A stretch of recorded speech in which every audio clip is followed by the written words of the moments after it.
اعوذ باللہ من الشیطان الرجیم بسم اللہ الرحمن الرحیم وَإِذْ أَخَذَ رَبُّكَ مِنْ بَنِي آدَمَ مِنْ ظُهُورِهِمْ ذُرِّيَّتَهُمْ، اور یاد کرو جب نکالا آپ صلی اللہ علیہ وسلم کے رب نے تمام بنی آدم کی پیٹھوں سے ان کی نسل کو۔ یہ واقعہ عالم ارواح میں وقوع پذیر ہوا تھا جبکہ انسانی جسم ابھی پیدا نہیں ہوئے تھے۔ وَأَشْهَدَهُمْ عَلَىٰ أَنفُسِهِمْ أَلَسْتُ بِرَبِّكُمْ، اور ان کو گواہ بنایا خود ان کے اوپر اور سوال کیا کیا میں تمہارا رب نہیں ہوں؟ قالوا بلا شہدنا، انہوں نے کہا کیوں نہیں، ہم اس پر گواہ ہیں۔ یہ اقرار تمام انسانوں کی ارواح نے پوری طرح ہوش و حواس اور خود شعوری کی حالت میں کیا تھا۔ اس نقطے کی وضاحت اس سے پہلے بھی ہو چکی ہے کہ انسان کی خود شعوری ہی اسے حیوانات سے ممتاز کرتی ہے۔ حیوانات میں شعور تو ہوتا ہے لیکن خود شعوری نہیں ہوتی۔ انسان کی اس خود شعوری کا تعلق اس کی روح سے ہے جو اللہ تعالیٰ نے بطور خاص انسان میں پھونکی ہے۔ ان تقولوا یوم القیامت انا کنا عن ھذا غافلین، مبادہ تم یہ کہو قیامت کے دن کہ ہم تو اس سے غافل تھے۔ او تقولوا انما اشرک آباؤنا من قبل وکنا ذریۃ من بعدہم، یا تم یہ کہو کہ شرک تو پہلے ہمارے آباء و اجداد نے کیا تھا اور ہم نے ان کے بعد ان کی نسل میں سے تھے۔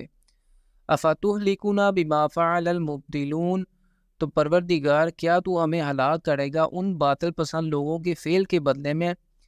یہ اتمام حجت اس لیے تھا کہ قیامت کے دن تم لوگ کہیں یہ عذر نہ پیش کرو کہ اے اللہ، ہمارے بڑے جو راستہ جو طور طریقے چھوڑ گئے تھے ہم تو ان پر چلتے رہے، لہٰذا ہمارا کوئی قصور نہیں، اصل مجرم تو وہ ہے جو ہمیں اس دلدل میں پھنسا کر چلے گئے۔ وَكَذَلِكَ نُفَصِّلُ الْآيَاتِ وَلَعَلَّهُمْ يَرْجِعُونَ، اور ہم اسی طرح اپنی آیات کو تفصیل سے بیان کر دیتے ہیں تاکہ وہ رجوع کریں۔ وَاتْلُ عَلَيْهِمْ نَبَأَ الَّذِي آتَيْنَاهُ آيَاتِنَا، اور سنائیے انہیں خبر اس شخص کی جس کو ہم نے اپنی آیات عطا کی تھی۔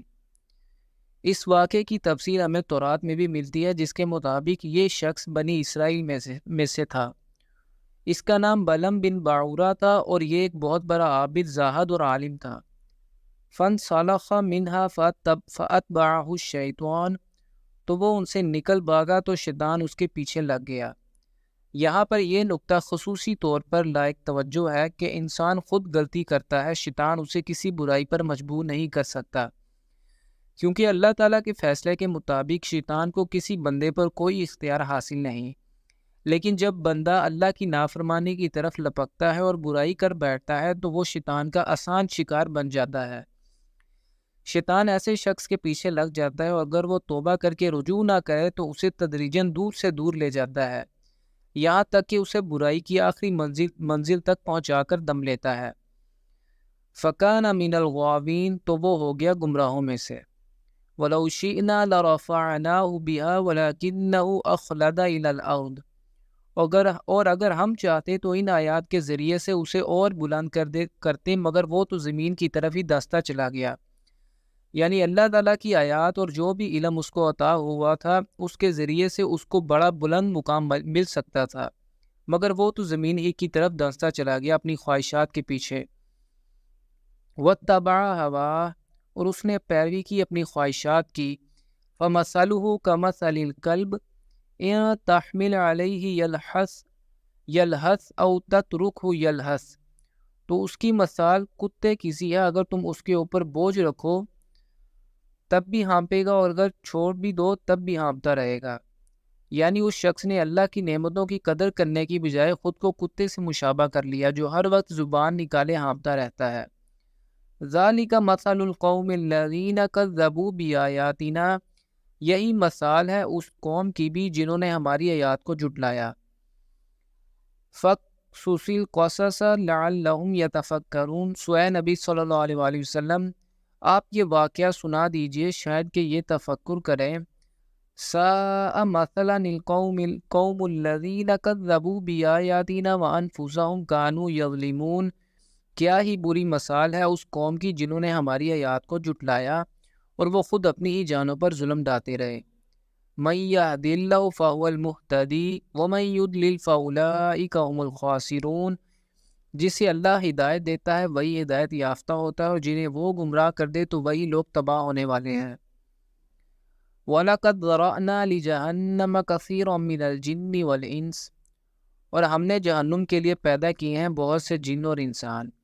لَهُمْ قُلُوبٌ لَا يَفْقَهُونَ بِهَا وَلَهُمْ أَعْيُنٌ لَا يُبْصِرُونَ بِهَا وَلَهُمْ آذَانٌ لَا يَسْمَعُونَ بِهَا، ان کے دل تو ہیں لیکن وہ ان سے غور نہیں کرتے، ان کی آنکھیں ہیں مگر وہ ان سے دیکھتے نہیں، اور ان کے کان ہیں لیکن وہ ان سے سنتے نہیں۔ اولئک کالانعام بل هم اضل اولئک هم الغافلون، یہ چپایوں کی مانند ہیں بلکہ ان سے بھی گئے گزرے ہیں، یہی وہ لوگ ہیں جو غافل ہیں۔ یعنی انسان جب ہدایت سے منہ موڑ لیتا ہے اور ہٹ درمی پر اتر آتا ہے تو نتیجتاً اللہ تعالیٰ ایسے لوگوں کے دلوں پر مہر کر دیتا ہے۔ وَلِلَّهِ الْأَسْمَاءُ الْحُسْنَى فَادْعُوهُ بِهَا، اور تمام اچھے نام اللہ ہی کے ہیں تو پکارو اسے ان اچھے ناموں سے۔ اللہ تعالیٰ کی صفات کے اعتبار سے اس کے بے شمار نام ہیں، ان میں سے کچھ اسماء حسنہ قرآن میں آئے ہیں اور کچھ احادیث میں۔ ایک حدیث جو حضرت ابو ہریرہ رضی اللہ تعالیٰ عنہ سے مروی ہے، اس میں حضور اکرم صلی اللہ علیہ وآلہ وسلم نے اللہ تعالیٰ کے 99 نام گنوائے ہیں۔ ان ناموں میں اللہ سب سے بڑا اور اہم ترین نام ہے۔ یہاں فرمایا جا رہا ہے کہ اللہ تعالیٰ کے سب نام اچھے ہیں، ان ناموں کے حوالے سے اس کو پکارا کرو، ان ناموں کو ذریعے سے دعا کیا کرو۔ وَذَرُوا الَّذِينَ يُلْحِدُونَ فِي أَسْمَائِهِ، اور چھوڑ دو ان لوگوں کو جو اس کے ناموں میں کجی نکالتے ہیں۔ سَيُجْزَوْنَ مَا كَانُوا يَعْمَلُونَ، ان قریب وہ بدلہ پائیں گے اپنے اعمال کا۔ وَمِمَّنْ خَلَقْنَا أُمَّةٌ يَهْدُونَ بِالْحَقِّ وَبِهِ يَعْدِلُونَ، اور جو انسان ہم نے پیدا کیے ہیں ان میں کچھ لوگ وہ ہیں جو حق کی ہدایت کرتے ہیں اور حق کے ساتھ عدل کرتے ہیں۔ یقیناً ہر دور میں کچھ لوگ حق کے علمبردار رہے ہیں اور دنیا میں ایسے لوگ ہمیشہ رہیں گے۔ جیسے کہ حضور صلی اللہ علیہ وسلم نے ضمانت دی ہے، میری امت میں ایک گروہ ضرور حق پر قائم رہے گا۔